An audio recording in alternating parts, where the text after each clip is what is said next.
¿Qué más ha habido? Buenos días. Don Pablo Escobar. Don Pablo Escobar. El sacerdote del cartel, el cura que confesaba a asesinos, y terminó enterrando al que mató a su hermano. La confesión que nadie debió escuchar. Durante 8 años escuchó los pecados más oscuros de Colombia sin juzgar a nadie. El padre Miguel Ángel Reyes confesó a 207 siqueiros del cartel de Medellín entre 1983 y 1991. Nunca rompió el secreto del confesionario. Nunca delató a nadie. Ni siquiera cuando los asesinos le describían crímenes que lo despertaban gritando en las madrugadas. Hasta la noche del 18 de octubre de 1991. Cuando un joven de 20 años entró al confesionario temblando de culpa y confesó haber asesinado a un doctor hace 3 días en el estacionamiento del Hospital San Vicente. Le disparé 3 veces, padre.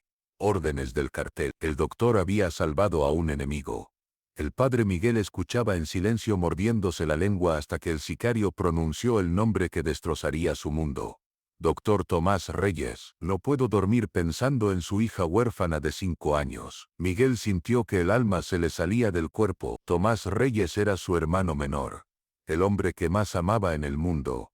Y el asesino estaba a centímetros de distancia separados solo por una rejilla de madera carcomida. En ese momento tuvo que elegir entre el juramento sagrado del confesionario y la sed de venganza que le quemaba las entrañas como ácido. Lo que pasó en los siguientes 30 segundos cambió para siempre el significado del perdón, y lo que vino después fue aún más impactante. El padre Miguel no solo perdonó al asesino, sino que terminó enterrándolo con sus propias manos en tierra consagrada. Esta es la historia más desgarradora jamás contada sobre fe, venganza y la línea invisible que separa a los santos de los pecadores. Un crucifijo de plata heredado de su abuelo, una maleta con 3 sotanas remendadas, y una fe tan inquebrantable que rayaba en la ingenuidad peligrosa. Era alto y delgado, con esas manos largas y elegantes de quien había nacido para tocar piano, pero terminó bendiciendo pecadores. Sus ojos cafés tenían esa mezcla extraña de bondad genuina y tristeza antigua, como si hubiera visto demasiadas cosas malas, pero se negara a dejar que lo endurecieran. La parroquia San José no era destino codiciado. Todo lo contrario, era el equivalente eclesiástico de ser enviado al frente de batalla sin armadura. El barrio popular era territorio exclusivo del cartel de Medellín en Min. Aquí se entrenaban los sicarios que después matarían jueces y candidatos presidenciales. Aquí vivían los lugartenientes de Pablo Escobar. Aquí las balas sonaban más frecuentemente que las campanas de la iglesia. Padre Reyes, ¿está completamente seguro de querer esta asignación?, le había preguntado el obispo Hernán Giraldo 3 días antes, sus manos venosas temblando ligeramente mientras sostenía los papeles de transferencia. Ese barrio se come vivos a los sacerdotes. Los 2 últimos que enviamos allí, bueno, uno renunció después de 3 meses y el otro desarrolló alcoholismo severo tratando de lidiar con lo que veía. Precisamente por eso debo ir, monseñor, había respondido Miguel con esa convicción que viene de creer genuinamente que Dios te respalda. Cristo no vino a predicar a los justos. Vino a salvar a los pecadores. ¿Y dónde hay más pecadores que necesiten salvación que en ese barrio olvidado de Dios? Ese barrio no está olvidado de Dios, Padre. Dios sabe perfectamente que existe. Lo que pasa es que el diablo lo controla más eficientemente. Entonces es hora de que alguien dispute ese control. El obispo había suspirado con resignación de quien sabe que está enviando a un cordero al matadero pero no puede detenerlo. Conocía ese fervor religioso. Él mismo lo había tenido 30 años atrás antes de que la realidad brutal de Colombia lo moliera hasta convertirlo en burócrata pragmático vestido de púrpura. Que Dios lo acompañe, padre. Y tenga mucho cuidado con lo que ve y escucha. El secreto del confesionario es sagrado, pero hay cosas que pueden romper hasta al sacerdote más fuerte. Mi fe es inquebrantable, monseñor. Eso dijeron los otros 2 también. Las primeras 3 semanas en la parroquia San José fueron las más solitarias de la vida de Miguel. La iglesia era un edificio de ladrillo viejo con techo de zinc oxidado que goteaba cuando llovía y se convertía en horno cuando brillaba el sol. Los bancos de madera estaban tallados con iniciales de novios que probablemente ya estaban muertos o divorciados. El altar tenía un Cristo crucificado con la pintura descascarándose. dándole apariencia de leproso sufriente. Las ventanas con vitrales estaban rotas en 3 lugares, reparadas con cartón y cinta adhesiva. Miguel celebraba misa todos los días a las 7. A la misa de la mañana asistían religiosamente 5 ancianas vestidas de negro que rezaban el rosario con devoción automática de quien lo ha hecho 10.000 veces. A la misa de la tarde no asistía nadie. Literalmente nadie. Miguel oficiaba para bancos vacíos, su voz rebotando en paredes de concreto desnudo. El confesionario permanecía vacío semana tras semana. Acumulaba polvo.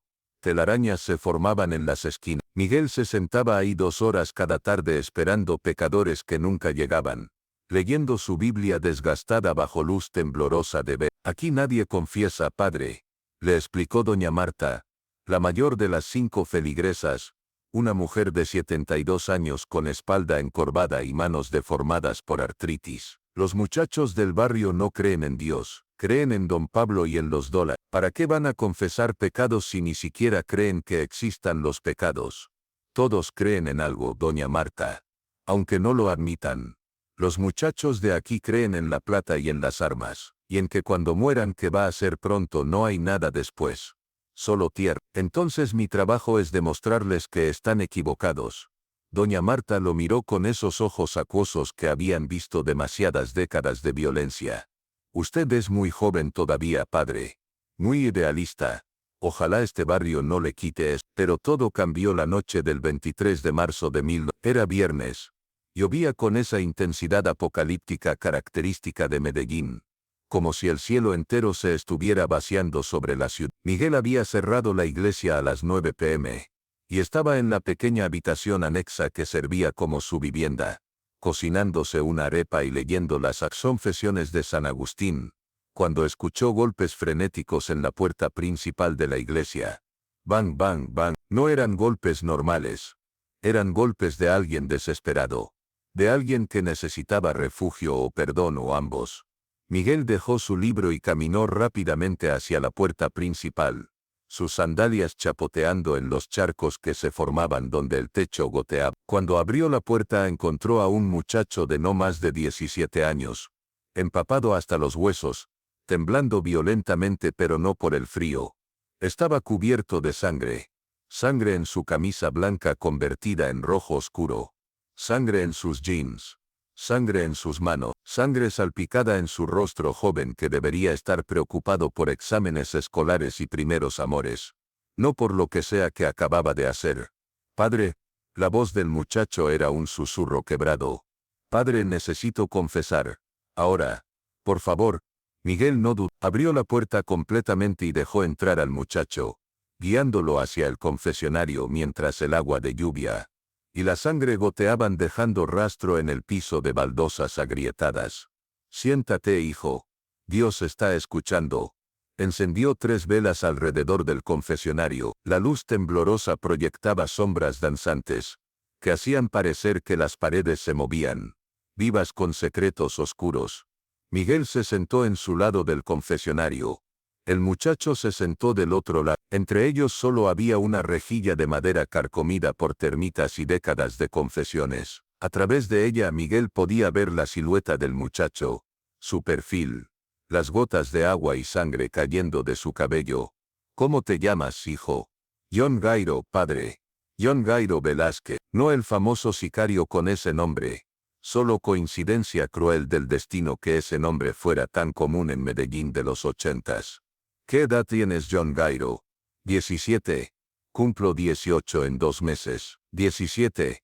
Miguel sintió que el corazón se le comprimía. Este niño todavía era técnicamente menor de edad. Todavía debería estar en colegio.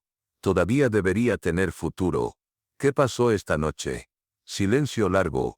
Miguel podía escuchar la respiración agitada del muchacho. Podía sentir el peso de lo que estaba a punto de confesar. Maté a alguien, padre. Esta noche. Hace como 1 hora. Le disparé 3 veces. Lo vi caer. Lo vi morir. Vi cómo la sangre salía de su pecho como agua de una manguera.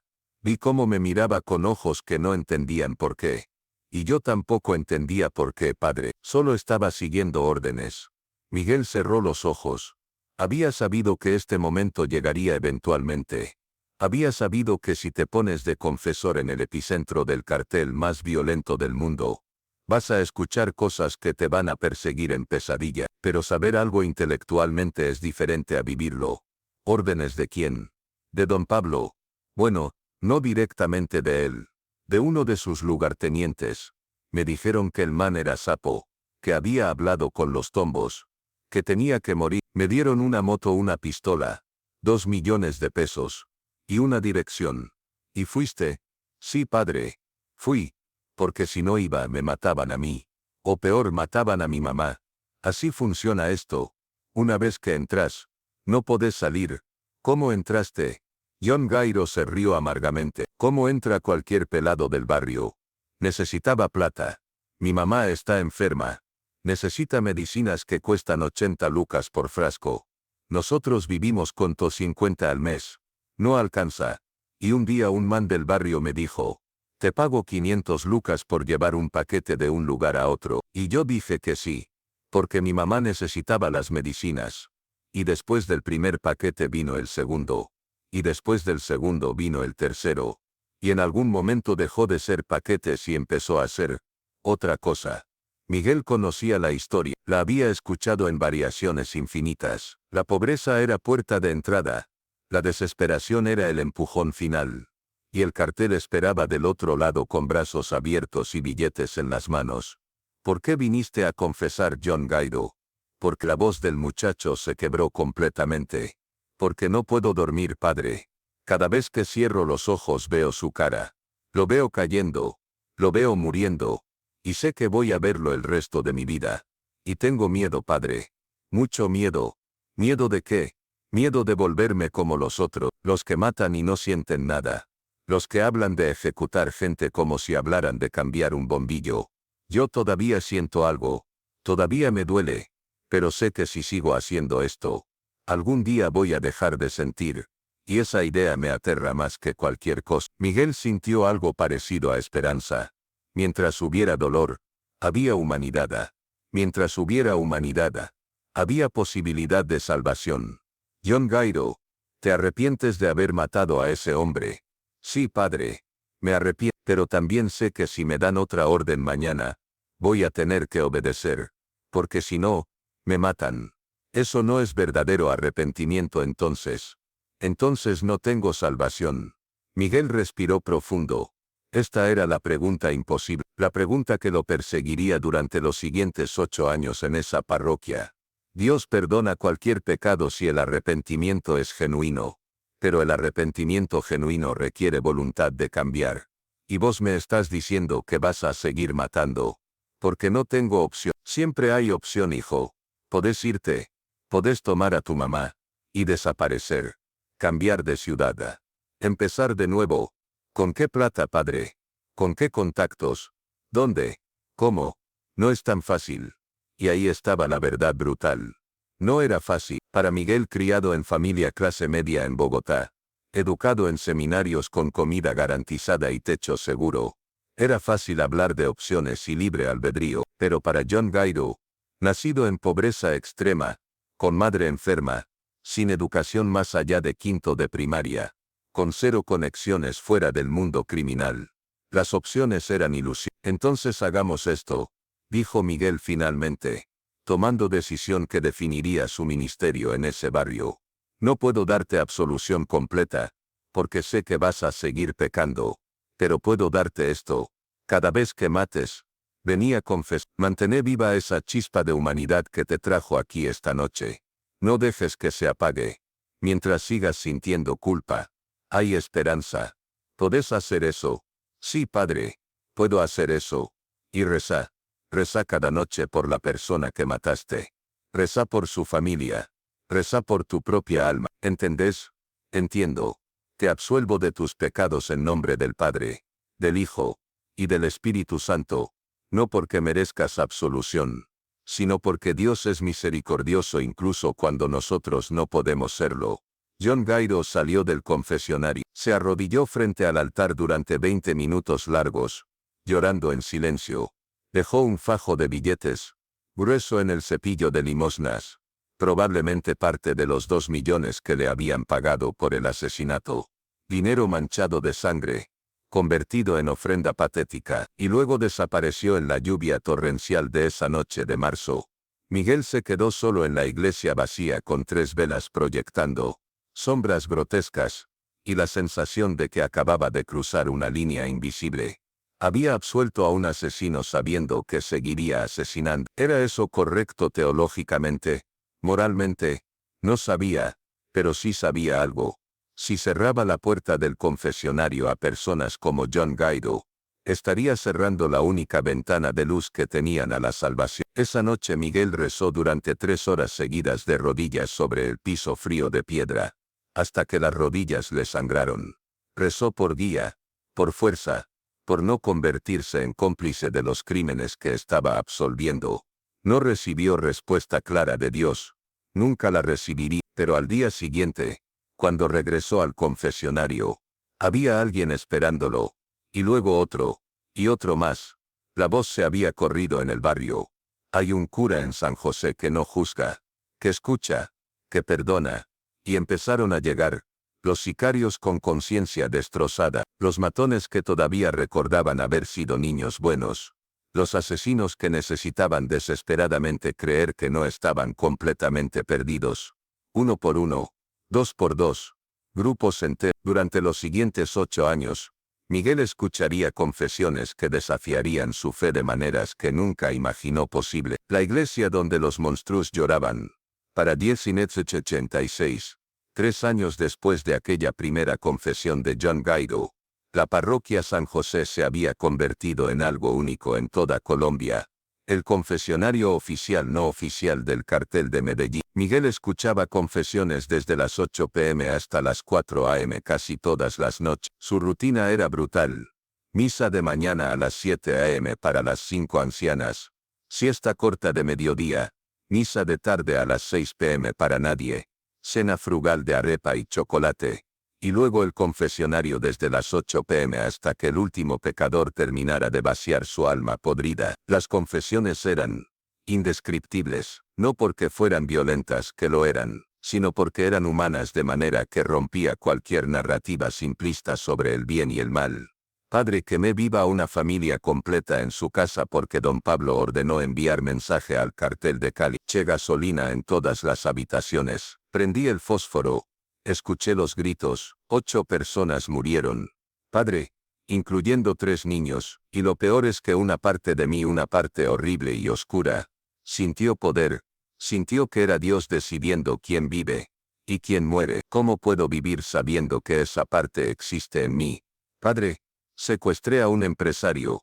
Lo tuve en un sótano durante 3 meses. Le cortaba un dedo cada semana y se lo mandaba a su familia para que pagaran el rescate. Eventualmente pagaron, pero don Pablo ordenó matarlo de todas formas porque sabía demasiado. Yo lo ejecuté. Le disparé en la nuca mientras seré. Y padre, lo más enfermo es que durante esos 3 meses, él y yo hablábamos. Me contaba de sus hijos, yo le contaba de mi mamá. Nos hicimos, no amigos, pero algo, y igual lo maté. ¿Cómo se llama eso? ¿Cómo se perdona eso? Padre, puse una bomba en un avión. Avianca vuelo, murieron 107 personas. Yo ensamblé la bomba. Yo la escondí en el equipaje. Yo supe exactamente lo que iba a pasar. Y lo hice por 20 millones de pesos. ¿Cuánto vale una vida, padre? Porque yo las vendía a 186,000 pesos cada una. Esa es la cuenta que hago cada noche. 20 millones dividido entre 186,000 pesos por alma. No puedo dormir. No puedo comer. No puedo funcionar. Porque sé que no hay absolución posible para lo que hice, pero vine de todas formas porque necesito que alguien me diga que todavía soy humano. Cada confesión era más brutal que la anterior, y Miguel las absolvía todas, no porque creyera que merecían absolución, sino porque creía genuinamente que mientras estos hombres siguieran viniendo a confesar, mientras siguieran sintiendo aunque fuera un gramo de culpa, había una chispa microscópica de humanidad que valía la pena mantener viva. Pero algo estaba pasándole a Miguel también. Las historias se acumulaban en su cerebro como basura tóxica. Las caras de víctimas que nunca conoció lo visitaban en sueños, Los gritos de familias quemadas vivas resonaban en su cabeza durante la misa. Las súplicas de secuestrados mutilados lo despertaban gritando Empezó a perder peso, a desarrollar insomnio crónico, a tener temblor en las manos que no podía controlar. Las 5 ancianas notaron el cambio. Padre, se ve muy acabado. Estoy bien, doña Marta. No está bien. Está cargando el peso del mundo en esos hombros. Es mi deber. Su deber es ministrar, no autodestruirse. Pero Miguel no podía parar. Porque si paraba, ¿qué pasaría con los 37 sicarios que dependían de él para mantener su humanidad? ¿Qué pasaría con esos hombres perdidos que lo veían como única conexión con algo más grande que violencia? Y luego en octubre de 1989, llegó el confesante que cambiaría todo. Pablo Escobar. Miguel estaba limpiando el altar después de la misa de mediodía, que sorprendentemente había tenido 8 asistentes. Un récord cuando la puerta principal de la iglesia se abrió con fuerza dramática. 2 hombres con trajes caros y bultos obvios de pistolas bajo las chaquetas entraron mirando alrededor con esos ojos entrenados de guardaespaldas profesionales. Padre Reyes, necesitamos que desaloje la iglesia. Ahora, Miguel dejó el trapo de limpiar y los enfrentó con la dignidad tranquila que viene de creer que estás protegido por poder más grande que cualquier arma. Esta es casa de Dios. No desalojo a nadie de ella. No es solicitud, padre. Es orden. Orden de quién. Los guardaespaldas intercambiaron miradas incómodas. Finalmente uno dijo, don Pablo quiere confesarse, y necesita privacidad completa. El corazón de Miguel se saltó un latido. Pablo Escobar, el patrón, el narcotraficante más poderoso del mundo, el hombre que había convertido a Colombia en zona de guerra, el responsable directo o indirecto de miles de muertes, quería confesarse. El confesionario está abierto para cualquier alma que busque a Dios, pero no desalojo a nadie de la casa del Señor. Padre, por favor no complique las cosas. En ese momento las 5 ancianas que seguían ahí terminando de rezar su rosario diario se pusieron de pie. Nosotras ya nos íbamos, dijo doña Marta con esa sabiduría de quien sabe cuándo es momento de desaparecer. Que Dios lo bendiga, padre. Se fueron rápidamente, persignándose 3 veces cada una. Miguel se quedó solo con los 2 guardaespaldas. Díganle a don Pablo que el confesionario está listo. Pero entró solo, sin armas, sin guardias, solo él y Dios. Los guardaespaldas hicieron llamada por radio, murmuraron instrucciones. Finalmente asintieron. Acepta las condiciones. Llega en 5 minutos. Miguel caminó hacia el confesionario sintiendo mariposas en el estómago que no había sentido desde su primera misa como sacerdote ordenado hace 17 años. Encendió las velas, se sentó en su lado, y esperó. 5 minutos después exactos, Pablo Escobar entró a la iglesia. Miguel solo lo había visto en fotos de periódicos y noticieros de televisión, pero en persona era diferente. Más bajo de lo esperado, como unos 70 metros. Constitución gruesa pero no gorda. Vestido casual, jeans Levi's. Camisa blanca de algodón. Tenis Nike blancos. Lo que sorprendió a Miguel fueron los ojos. Esperaba ojos de monstruo, de psicópata, de demonio. Pero los ojos de Pablo Escobar eran simplemente cansados. Ojos de hombre que no ha dormido bien en meses. Ojos que han visto demasiado. Ojos humanos. Pablo caminó hacia el confesionario sin decir nada. Se sentó del otro lado de la rejilla. Miguel podía oler su colonia cara. Podía escuchar su respiración controlada. Podía sentir el peso de ese poder absoluto que emanaba como campo electromagnético invisible. Silencio largo. Finalmente Pablo habló con voz sorprendentemente suave. Padre, no sé si Dios puede perdonarme. No era apertura que Miguel esperaba. Esperaba arrogancia, justificaciones, racionalizaciones. No vulnerabilidad cruda. Dios puede perdonar cualquier pecado si el arrepentimiento es genuino, hijo. Pero el arrepentimiento requiere honestidad brutal consigo mismo. ¿Estás listo para esa honestidad? Creo que sí.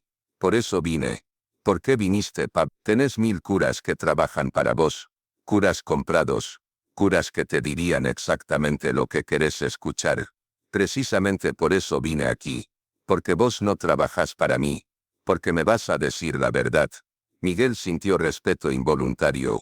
Había inteligencia real en esa lógica. Entonces háblame. ¿De qué querés confesar? De todo, padre. De absolutamente todo. Y Pablo habló. Durante 2 horas completas. Sin parar. Sin filtro. Con honestidad que era simultáneamente refrescante y aterradora. Habló de su infancia en pobreza extrema en Río Negro. Durmiendo 5 hermanos en una cama. Sin zapatos. Con hambre constante que dolía físicamente. Habló de su madre que rezaba rosario cada noche pidiendo que sus hijos tuvieran futuro mejor. Habló de su padre ausente que los abandonó. Habló de esa sensación de invisibilidad social. De ser nadie. De no importarle a nadie. Cuando sos pobre en Colombia, padre. No sos invisible. Sos menos que invisible. Sos estorbo.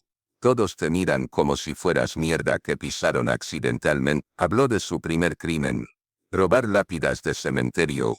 Borrar los nombres. Y revenderlas. Tenía 14 años. Ganó 50 pesos.